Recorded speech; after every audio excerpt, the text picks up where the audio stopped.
Technology బాగా పెరిగింది. దాన్ని ఆసరాగా చేసుకుని వెండి తెరపై అద్భుతాలు సృష్టిస్తున్నారు దర్శకులు. ఏఐ రాకతో పని మరింత సులభం అయిపోయింది.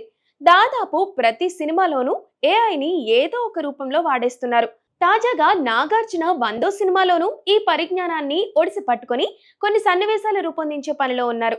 నాగార్జున కథానాయకుడిగా అన్నపూర్ణ స్టూడియోస్ ఓ సినిమాని నిర్మిస్తుంది. నాగ్కి 100 సినిమా ఇది.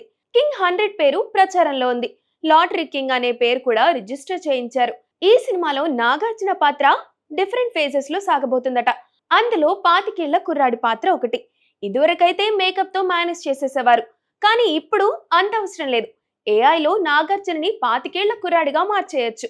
ఆ టెక్నాలజీని ఇప్పుడు చిత్ర బృందం వాడుతోంది.